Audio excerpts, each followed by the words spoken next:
Hello everyone, আমি Sourabhi, বিএচএম student. আজকে তোমাদের জন্য নিয়ে এসেছি ইনজুরি মেডিসিনের সেকেন্ড ক্লাস। আগের দিন আমরা হাইপেরিকাম পারফোরেটাম পড়েছিলাম, নার্ভ ইনজুরি মেডিসিন। সেটা কি, কিসের ক্ষেত্রে ইউজ করব, সব কিছু পড়ে নিয়েছি। যারা এখনও দেখোনি ভিডিওটা, প্লিজ গিয়ে তাড়াতাড়ি চেক করে দেখে নাও। এই ভিডিওতে আমরা কি পড়ব। লিডাম পালসটি আমরা নর্মালি জানি পাংচার ইনজুরির জন্য ইউজ করা হয়। তার সাথে সাথে আর কি ক্ষেত্রে লিডাম পাল আমরা ইউজ করতে পারি, তার স্পেশাল পিকিউলিয়ার সিমটমস কি আছে, কোন জায়গাটা ঠিক ইম্পর্টেন্ট, এই সব কিছু আমরা আজকে এই ভিডিওতে জানব। তার জন্য পুরো ভিডিওটা অবশ্যই দেখতে হবে। আর লিডাম পালসটি এটা আমরা পড়ছি অ্যালেন স্কিনোট থেকে। এই অ্যালেন স্কিনোটের লিডাম পালসটির প্রত্যেকটা লাইনের মানে একদম সোজা সাপটা ভাষায় তোমাদের বোঝানোর চেষ্টা করব। তো পুরো ভিডিওটা দেখতে হবে, শেষ অবধি দেখতে থাকো। তো চলো স্টার্ট করা যাক। লিডাম পালসটি বই খাতা নিয়ে সবাই বসে পড়ো। লিডাম পালসটি সংক্ষেপে বেশিরভাগ ডক্টররা লেখেন লিডাম পাল লেখেন, বেশিরভাগ ক্ষেত্রে মার্সটিও লিখতে পারেন, যেহেতু মোটামুটি একটা কমন মেডিসিন। অনেক পেশেন্টের একটা মেন্টালি প্রবলেম থাকে কি এই নর্মাল মেডিসিন দিয়েছে, এতে আমার রোগ কী করে ভালো হবে। তো তার জন্য প্রত্যেকটা মেডিসিনেরই কমন নেম ডক্টররা ইউজ করে থাকেন। আর এটা হচ্ছে এরিকেসি ফ্যামিলির থেকে বিলং করে। এবার হচ্ছে লাইন টু লাইন আমরা এর মানেগুলো দেখতে থাকবো। Adapted to rheumatic gouty diathesis, মানে প্রত্যেকটা পেশেন্টের মোটামুটি গাউটি বা রিউম্যাটিক যেটা বাতের প্রবলেম সেটা থেকে থাকবে। এর কজেশন কি? Constitutions abused by alcohol. এই গাউটি বা রিউম্যাটিক প্রবলেমটা মেনলি অ্যালকোহলের অ্যাবিউজ থেকে হয়ে থাকে। এরপর আসছে লিডাম পালের আই সিমটমস। এই পুরো জায়গাটা আই সিমটমস ব্র্যাকেট করে নাও। এই বইতে তো ওরকম স্পেশালি করে দেওয়া নেই পয়েন্ট করে, তো লিখে রাখলে তোমাদেরই পড়তে সুবিধা হবে। Haemorrhage into anterior chamber after iridectomy. যে কোনো ওয়ার্ডের পরে যদি টমি থাকে তো আমরা জানি সেটা বাদ দিয়ে দেওয়া, কেটে, বা কোনো সোজা সাপটা ভাষায় হচ্ছে অপারেশন। ইরিডেক্টমি মানে চোখের অপারেশন। চোখের অপারেশনের পরে চোখের অ্যান্টেরিয়ার চেম্বারে হ্যামারেজ হয়ে থাকলে লিডাম পাল ইউজ করা যেতে পারে। Contusions of eye and lids, specially if much extravasation of blood. চোখের পাতা অনেক সময় ফুলে থাকতে পারে, ব্যথা হয়ে যেতে পারে। কিসের জন্য হবে সেটা? এক্সট্রাভেসেশন অফ ব্লাড, মানে রক্ত জমাট হয়ে থাকে। ইকাইমোসিস অফ লিডস অ্যান্ড কনজাংটিভা। ইকাইমোসিস মানে হচ্ছে যে চোখ দিয়ে সে জায়গাটা দিয়ে হয় ব্লিডিং হচ্ছে বা ভেতরের কোনো একটা ব্লিডিং চোখের কোথাও হয়েছিল, সেটা ওই জায়গা থেকে এসে আইলিডসে বা কনজাংটিভাতে এসে জমে আছে, তার জন্য প্রচণ্ড পেইনফুল কন্ডিশন। তো সেক্ষেত্রে আমরা লিডাম পাল ইউজ করতে পারি। নেক্সট আসছে লিডাম পালের রিউমেটিজম অর গাউট সিমটমস। এই পুরোটাই Ledum pal emaciation of affected parts of the Ledum পালের রিউমেটিজম অ্যান্ড গাউট সিমটমস। প্রায়ই কোশ্চেনে জিজ্ঞেস করে থাকে, তো এটা পুরোটাই মনে রাখতে হবে। Rheumatism or gout begins in lower limbs and ascends. এটার মানে হচ্ছে হাঁটু ব্যথা বা যেটা বাতের ব্যথা সেটা হাঁটু থেকেও হতে পারে অথবা পায়ের গোড়ালির থেকেও হতে পারে। সে মানে লোয়ার লিম্বস বলছে, লোয়ার লিম্বস থেকে স্টার্ট হবে অ্যান্ড অ্যাসেন্ডস মানে নিচ থেকে ওপরের দিকে ব্যথাটা উঠবে। মানে পেশেন্টকে যদি জিজ্ঞেস করা হয় যে আপনার ব্যথাটা ঠিক ওপর থেকে নিচের দিকে নামছে বা নিচ থেকে ওপরের দিকে উঠছে, তখন পেশেন্ট বলবে ওর ব্যথাটা নিচ থেকে ওপরের দিকে উঠছে মনে হচ্ছে। এবার সেম সিমটমস যদি ডিসেন্টসে হয়, মানে ওপর থেকে নিচে নামে, তাহলে আমরা দেখব ক্যালমিয়া ল্যাটিফোলিয়া। এগুলো শর্টে লেখা আছে, বাট এই কোশ্চেনগুলো কিন্তু ভাইভাতে খুব জিজ্ঞেস করে, তো এগুলো একটু মনে রাখতে হবে। Specially if brought to a low asthenic condition by abuse of colchicum. কলচিকামের অ্যাবিউজ মানে কলচিকামও একটা medicine, colchicum অটোমনালে।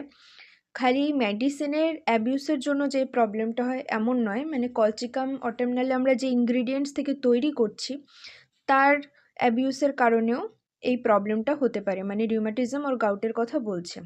Joints become the seat of nodosities and gout stones. এই নোডোসিটিস বা গাউট স্টোনস হচ্ছে মেইনলি যেটা ইউরিক অ্যাসিডকে বোঝাচ্ছে, মানে পুরো হাঁটুতে জয়েন্টে জয়েন্টে ব্যথা হচ্ছে, ফুলে যাচ্ছে, যেটা এখানে বলেই দিয়েছে কি which are painful acute and chronic arthritis. Acute মানে হঠাৎ করেও হতে পারে বা বহু বছর ধরে যেটা রয়েছে, মানে ক্রনিক বলছে যেটা। তো ইউরিক অ্যাসিডের ক্ষেত্রে মেইনলি এই প্রবলেমগুলো হয়ে থাকে, নোডোসিটিস বা গাউট স্টোন যেটা বলে, হাঁটুর ব্যথা। তো সেক্ষেত্রে আমরা লিডাম্পাল দিতে পারি, কিন্তু কোন কন্ডিশনে দেব সেটা পরে আসছে। Effect left shoulder and right hip joint. এই লাইনটা ভেরি ভেরি ইম্পর্ট্যান্ট। কোন জায়গাটাকে বেশি এফেক্ট করে প্রায়ই জিজ্ঞেস করে, এটা অনেকের গুলিয়ে যায়, কিন্তু তোমরা একভাবে মনে রাখতে পারো কি মেয়েরা যেভাবে শাড়ি পরে, লেফট শোল্ডারে শাড়ির আঁচল থাকে অ্যান্ড রাইট হিপ জয়েন্ট থেকে লেফট শোল্ডার অবধি মেয়েরা শাড়ি পরে, শাড়ির আঁচলটা নেয়। তো সেই হিসেবে কোন পার্টটা এফেক্ট করছে মনে রাখাটা সহজ। ইমাসিয়েশন অফ এফেক্টেড পার্টস, মানে ধরো ইমাসিয়েশন মানে হচ্ছে উইক। ধরো যে পায়ে ব্যথা হচ্ছে, হাঁটুতে প্রচণ্ড ব্যথা, তার সাথে সাথে পেশেন্ট প্রচুর উইক ফিল করবে, মানে অ্যাফেক্টেড পার্টটাও উইক হবে। ওর কিন্তু পুরো বডিটা উইক নয়, খালি অ্যাফেক্টেড পার্টটা উইক আছে। হাঁটুতে ব্যথা আছে, তো হাঁটু ব্যথা নিয়েও মনে হচ্ছে দাঁড়াতে পারছে না, প্রচণ্ড উইক ফিল করছে, পা হাত মানে পা কাঁপছে, সেটাই বলতে চাইছে। এবার পেইনসের ক্যারেক্টার, এটাও খুব জিজ্ঞেস করে কি লিডাম্পালের পেইনসের ক্যারেক্টার কীরকম হয়। পেইনস আর স্টিকিং, টিয়ারিং, থ্রবিং, এইগুলো এই যে ক্যারেক্টারগুলো পেইনের, এগুলো কিন্তু এক একটা ড্রাগে এক এক রকম হয়। তো প্রত্যেকটা ড্রাগের জন্য স্পেসিফিক পেইনের ক্যারেক্টার আছে, আর সেগুলোকে আমাদের মনে রাখতেই হবে। পেইনস আর স্টিকিং মানে ছুঁচ ফোটানোর মতন ব্যথা হয়। টিয়ারিং মানে মনে হবে যে সেই এফেক্টেড পার্টটা মনে হচ্ছে ছিঁড়ে যাচ্ছে। থ্রবিং মানে দপদপে ব্যথা। রিউম্যাটিক পেইনস আর aggravated by motion, aggravated at night by warmth of bed and bed covering। এটার মানে হচ্ছে যে বাতের ব্যথাটা আছে সেটা হাঁটাচলা করলে বেড়ে যায়। অ্যাগ্রাভেটেড অ্যাট নাইট মানে রাতে হবে। রাতে কেন হবে সেটা বলছে। রাতে হওয়ার কারণ হচ্ছে warmth of bed and bed covering, মানে পেশেন্ট মানে বিছানায় শুলে তো সেরকম গরম থাকে না, কিন্তু লিডাম্পালের পেশেন্ট বিছানায় শুলে বিছানার যে একটা তাপ বা চাদর গায়ে দিলে তার যে একটা তাপ, সেটা পর্যন্ত সহ্য করতে পারে না, সেই হিটটা পর্যন্ত ওকে ইরিটেট করে, ওর ব্যথা আরও বাড়িয়ে দেয়। Ameliorate only when holding feet in ice water, এটা ভেরি ভেরি ইম্পর্ট্যান্ট। এই জায়গাটা তুমি অন্য কোনো ড্রাগে সেরকমভাবে পাবে না। Ameliorate only holding feet in ice water, বাতের ব্যথা হোক বা যে কোনো ব্যথা হোক লিডাম্পালের, একমাত্র বরফ জলে ডোবালেই বা বরফ জল রাখলেই তার ব্যথাটার থেকে কিছুটা সে রিলিফ পাবে, যেটা কিন্তু অন্য কোনো মেডিসিনে সচরাচর দেখা যাবে না, বিশেষ করে এই গাউট বা রিউমেটিজম পেইনের ক্ষেত্রে। এটা যখনই হবে তখনই প্রথমেই লিডাম্পালই আসে। Complaints of people who are cold all the time, always feel cold and chilly, lack of animal or vital heat. The wounded parts especially are cold to touch. এটার পুরোটার মানে হচ্ছে পেশেন্ট চিলি পেশেন্ট, মানে ওর সবসময় একটা শীত কাতুরে ভাব থাকে ভেতরে, ওর শরীরের নর্মাল যে একটা ভাইটাল হিট থাকে আমাদের নর্মাল মানুষের, সেটা ওর শরীরে কম। এবার চিলি পেশেন্ট বা হট পেশেন্ট কি সেটা আমি তোমাদের আলাদাভাবে আর একটা ছোট্ট ভিডিও করে বুঝিয়ে দেবো। দ্য উন্ডেড পার্টস আর স্পেশালি কোল্ড টু টাচ, যে জায়গাটা ওর ব্যথা, ধরো হাঁটুতে ব্যথা, পুরো বডির টেম্পারেচার একরকম, একটা হিট আছে, কিন্তু ওই হাঁটু যে জায়গাটায় পেশেন্টের ব্যথা হচ্ছে সেটা যখন তুমি টাচ করবে বুঝতে পারবে বডির অন্যান্য পার্টের তুলনায় ওই এফেক্টেড পার্টটা কিন্তু তুলনামূলক বেশ ঠান্ডা, এবং সেখানে বরফ জল দিলে পেশেন্ট অনেকটা আরাম পাচ্ছে, বা বরফ ধরে রাখলে আরাম পাচ্ছে, বাট বরফ জল দিলে আরাম পাচ্ছে। তো সেক্ষেত্রে লিডাম্পাল দি রেমেডি বলা যেতে পারে। Parts cold to touch but not cold subjectively to patient. Physician মানে ডক্টর কিন্তু টাচ করলে বুঝতে পারছে ওর এফেক্টেড পার্টটা ঠান্ডা আছে, বাট পেশেন্ট কিন্তু এটা বুঝতে পারবে না, পেশেন্টের মনেই হবে না যে ওর হাঁটুর ওই জায়গাটাতে ঠান্ডা আছে। In some affection, warmth of bed intolerable on account of heat and burning of limbs. এখানে বলছি কিছু কিছু ক্ষেত্রে বেডের ওয়ার্ম যেটা থাকে, মানে বিছানার যে একটা গরম ভাব থাকে, সেটা ইনটলারেবল হয়ে থাকে, মানে পেশেন্ট সহ্য করতে পারে না, এবং তার সাথে ওর হাত পা প্রচণ্ড বার্নিং সেন্সেশন হয়, মানে হাতের তালু, পায়ের পাতা এগুলো জ্বালা করে। এবার আসছে swelling of feet up to knees. পায়ের পাতা থেকে একদম হাঁটু অবধি ফুলে যেতে পারে। কেন ফুলে যেতে পারে সেটা এবার বলছে। Of ankle with unbearable pain when walking as from a sprain or fall step. মানে পা মচকে যায়, অনেকেরই দেখবে প্রায় হাঁটতে গেলেই কিন্তু পা মচকে যায়। লিডাম্পালের পেশেন্টের ক্ষেত্রে এই পা মচকে যাওয়াটা বলতে পারো একটা অভ্যাস, মানে কিছু সময় হাঁটলেই ওর পা মচকে যাচ্ছে, এবং পা মচকে গিয়ে পায়ের পাতা থেকে হাঁটু অবধি কিন্তু প্রায়ই ফুলে যাচ্ছে। তো সেক্ষেত্রে একমাত্র লিডাম্পাল খুব ভালো কাজ করে। আর তার সাথে যদি বরফ বা ঠান্ডা জল দিলে আরাম পায়, তাহলে তো কোনো কথাই নেই।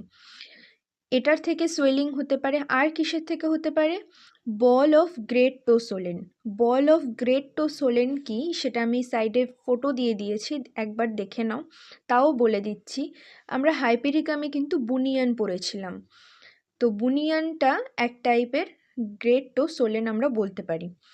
মানে পায়ের বুড়ো আঙুলের নিচে হাড়ের ঠিক, মানে পায়ের বুড়ো আঙুলের ঠিক অপোজিট সাইডে সোয়েলিং হতে পারে, পেইনফুল হতে পারে, যেটা হাঁটতে গেলে অনেকটা পেইনফুল কন্ডিশন হয় পেশেন্টের ক্ষেত্রে, সেটাকেই বলছে বল অফ গ্রেট টোসেলেন। পেইনফুল হয়। ইন হিলস অ্যাজ ইফ ব্রুইশড, পায়ে ব্যথা থাকতে পারে, তার থেকে সোয়েলিং হতে পারে। তো এখানে সোয়েলিং বললো, এবার সোয়েলিং কী কী কারণে হয় এবং ঠিক কোন লোকেশনে সোয়েলিং হয় সেটাও বলা আছে। লোকেশনটাই দেখো, ফিট আপ টু নিস, এই লোকেশনটা তোমাকে বলতে হবে। এবং কী কী কারণে হয়, sprain or fall step, ball of great toe swollen, এই দুটো জিনিস কিন্তু বলতে হবে।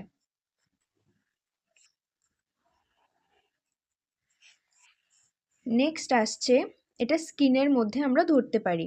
Intense itching of feet and ankles, মানে পায়ের পাতা বা গোড়ালিতে কন্টিনিউয়াসলি চুলকাচ্ছে, ইচিং হচ্ছে। Aggravate from scratching and warmth of bed, same জিনিস এটাও কিন্তু মানুষের কি হয়, নর্মালি কিন্তু ইচিং হলে সেই জায়গাটা চুলকালে পেশেন্ট আরাম পায়, কিন্তু এর স্ক্র্যাচিং করলে কিন্তু আরও বেড়ে যাচ্ছে, ইচিংটা বেড়ে যাচ্ছে। সাথে ওয়ার্মথ অফ বেড, সেম জিনিস, বিছানায় শুলে যে বিছানার যে গরম ভাবটা সেটা দিলেও ওর ইচিং বেড়ে যাচ্ছে। Easy spraining of ankles and feet, এই জায়গাটায়, এই সোলেনের এই জায়গাটায় আমি যে বললাম fall step, sprain or fall step, এটা মানে লিডাম্পালের পেশেন্টের একটা অভ্যাস বলা যেতে পারে। সেম এখানে বলেছে easy sprain of ankles and feet, মানে রীতিমতো পেশেন্টের অভ্যাস পা মচকে যাওয়া, ও হাঁটতে গেলেই ওর পা মচকে যাবে। এবার হচ্ছে punctured wounds by sharp pointed instrument, যেটার জন্য লিডাম্পালকে পাংচার্ড ইনজুরি মেডিসিন বলা হয়। অ্যাজ অলস নেলস, দেখো হাইপেরিকাম বলা আছে, মানে ছুঁচ ফুটে গেলে বা কোথাও পিন ফুটে গেলে আমরা লিডাম্পাল ইউজ করতে পারি। র্যাট বাইটসও কিন্তু হাইপেরিকামে আছে। Stings of insect specially mosquito, এবার অনেকেই ভাবে মসকুইটো বাইট তো সারাদিনে কতই মশা কামড়ায়, আমরা থোড়ি না মশা কামড়ালে কোনো ওষুধ খাই, কিন্তু কিছু কিছু সেন্সিটিভ পার্সনের কি হয়, মশা কামড়ালে সেই জায়গাটা অনেক সময় ফুলে থাকে, কন্টিনিউয়াসলি ইচিং হচ্ছে, ইচিং হতে হতে এতটাই ও স্ক্র্যাচ করছে, ওর রক্ত বেরিয়ে যাচ্ছে, তাও ইচিং হয়ে যাচ্ছে, ফুলে থাকছে, তো তখন লিডাম্পাল খুব ভালো কাজ করে। আর র্যাট বাইট যে বলেছে, র্যাট বাইটও কিন্তু হাইপেরিকামে আছে, এখানেও লক জ হয়ে যায়, বাট কি কি কন্ডিশনে হতে পারে সেটা হাইপেরিকামের ক্ষেত্রে আলাদা, লিডাম্পালের ক্ষেত্রে আলাদা। স্টিং অফ ইনসেক্ট, মানে যে কোনো পোকামাকড় যদি ধরো বোলতা, ভীমরুল এই সমস্ত জিনিসে যদি হুল ফুটিয়ে দেয় বা কামড়ে দেয়, তো তখন লিডাম্পাল খুব ভালো কাজ করে।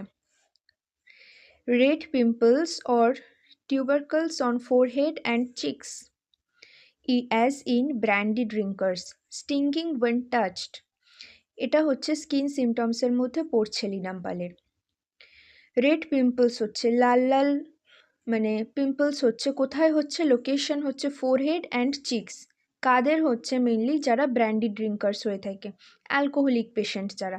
লিডাম্পালের প্রথমেই কিন্তু বলা আছে রিউমেটিজম হচ্ছে অ্যাবিউজড বাই অ্যালকোহল। অ্যালকোহলের ক্ষেত্রে কিন্তু অ্যালকোহল অত্যাধিক পরিমাণে বডিতে নিয়ে নিলে তার থেকে লিডাম্পালের পেশেন্টের প্রবলেম হতে পারে। মেন কজেশনটাই কিন্তু অ্যাবিউজড বাই অ্যালকোহল। এখানেও কিন্তু এই ব্র্যান্ডি ড্রিঙ্কার্স মানে অ্যালকোহলিক যারা তাদেরই বোঝানো হয়েছে, তো তাদেরও এই পিম্পলস ফোরহেড অ্যান্ড চিক্সে দেখা যেতে পারে। এবং কি সেন্সেশন হয়, স্টিঙ্গিং সেন্সেশন হয়, যখন সে পিম্পলসগুলোকে টাচ করবে একটা স্টিঙ্গিং সেন্সেশন হয়। আর সব থেকে ইম্পর্টেন্ট যেটা স্কিন সিমটমস বললে এই লাইনটা তোমাকে বলতেই হবে, না হলে তুমি এই পিম্পলসের কথা, স্ক্র্যাচিং ইচিংয়ের কথা যতই বলো, এক্সামিনার কিন্তু একদমই সন্তুষ্ট হবে না। প্রথমেই যেটা শুনতে চাই স্কিন সিমটমস বললে, আর এটা সবাই ওভারলুক করে যায়, কেউ অতটা ইম্পর্টেন্ট ভাবে না, কিন্তু এটা খুবই ইম্পর্টেন্ট একটা line. Long remaining discolouration after injuries, black and blue place become green. কি বলছে, long remaining discolouration after injury, ধরো তোমার কোথাও চোট লেগে গেছে বা তুমি পড়ে গেছো, আমরা প্রায় অনেকে পড়ে যাই, তো সেই জায়গাটা ব্ল্যাক স্পট হয়ে থাকে বা ব্লুইশ স্পট হয়ে থাকে, তাই না? যেটা আমরা বলি এক কথায় রক্ত জমাট বেঁধে গেছে, জায়গাটা হয়তো কালো হয়ে আছে বা নীলচে নীলচে হয়ে আছে। তো আমরা লিডাম্পাল কখন দেব? এইসব ক্ষেত্রে মেনলি আমরা প্রথমে আর্নিকা দিয়ে থাকি, বাট লিডাম্পাল আর আর্নিকার মধ্যে ডিডি আমরা কখন করব? যখন দেখব বহুদিন ধরে এই ব্ল্যাক বা ব্লু স্পটটা ধীরে ধীরে, মানে ধরো বহুদিন ধরেই রয়েছে, কিছুতেই ঠিক হচ্ছে না, বহুদিন পর সেই স্পটটা যখন গ্রিন হয়ে গেছে, black and blue place become green, এই ব্ল্যাক স্পটটা যখন গ্রিন হয়ে যাবে তখন আমরা লিডাম্পালই দেব, লিডাম্পাল ছাড়া আর কোনো মেডিসিন আসবে না। তো লিডাম্পালের এটা হচ্ছে সবথেকে ইম্পর্ট্যান্ট স্কিন সিমটমস, যেটা স্কিন সিমটমস বললে তোমাকে বলতেই হবে। মোটামুটি লিডাম্পাল আমাদের কমপ্লিট হয়ে গেছে অ্যালেন্সকি নোট থেকে, তবে এখানে আরেকটা সিমটমস আমি অ্যাড করেছি যেটা বোরিক মেটেরিয়া মেডিকায় আছে, দেখো, respiratory symptoms. Burning in nose, মানে নাকে একটা জ্বালা জ্বালা ভাব হবে। কাফ উইথ হিমোপটাইসিস, মানে হচ্ছে ব্লাড বেরোবে কাফের সাথে। সাফোকেটিভ হবে। রেসপিরেটরি সিমটমস এটা কিন্তু বেশ ইম্পর্টেন্ট, সচরাচর ফার্স্ট বিএইচএমএসে ধরে না, বাট যদি ধরতে পারে অনেক সময়, মানে খুবই একটা ইম্পর্টেন্ট সিমটমস। হিমোপটাইসিস মানে হচ্ছে ব্লাড উইথ কাফ, মানে কফের সাথে সাথে রক্ত বেরোচ্ছে। তো রেসপিরেটরি সিমটমস বললে তোমরা এটা বুকসে নোট করে নাও, তো এটা বলতে পারবে। আর একটা অল্টারনেটিং সিমটমস আছে, অল্টারনেটিং সিমটমসগুলো প্রায়ই ধরে থাকে, হিমোপটাইসিস অল্টারনেটিং উইথ রিউমেটিজম। লিডাম্পালের আমরা মেনলি কি দেখলাম, puncture injury and rheumatism problem, মানে হচ্ছে বাতের ব্যথা। তো এখানে বলছে হিমোপটাইসিস মানে কাশির সাথে সাথে যদি পেশেন্টের রক্ত বেরোয় সেটা অল্টারনেটিং উইথ রিউমেটিজম, এটার মানে হচ্ছে রিউমেটিজম থাকবে অথবা কাশির সাথে রক্ত থাকবে। কাশির সাথে যদি রক্ত বেরোয় পেশেন্টের রিউমেটিজমের প্রবলেমটা কিন্তু থাকবে না। আবার কাশির সাথে যখন রক্ত বেরোচ্ছে না তখন রিউমেটিজমের প্রবলেমটা কিন্তু হচ্ছে। এটাকেই বলছে অল্টারনেটিং সিমটমস। কিন্তু তার মানে এটা খুবই পিকুলিয়ার সিমটমস বলা যেতে পারে, সচরাচর সবার দেখা যায় না, খুবই কিছু কিছু পার্সনের ক্ষেত্রে হয়তো দেখা যায়। তো কিন্তু খুবই একটা ইম্পর্টেন্ট পিকুলিয়ার সিমটমস। তো আমাদের লিডাম্পাল কিন্তু কমপ্লিট হয়ে গেল অ্যালেন স্কিনার থেকে। এই কনকনে ঠান্ডায় নিশ্চয়ই কারোর পড়তে ইচ্ছে করছে না, আমারও ইচ্ছে করছে না, কিন্তু কি আর করা যাবে, পড়তে তো হবেই, তাই না? তো ভিডিওটি কেমন লাগলো অবশ্যই কমেন্ট করে জানিও। যদি একটু হেল্পফুল হয়ে থাকে please like share subscribe this channel, এবং কোনো যদি কোয়েরি থাকে সেটাও কমেন্ট করে জানিও, আমি চেষ্টা করব তার অ্যান্সার দেওয়ার। টাটা, বাই বাই, দেখা হচ্ছে নেক্সট আরেকটা ইনজুরি মেডিসিনের ভিডিও নিয়ে।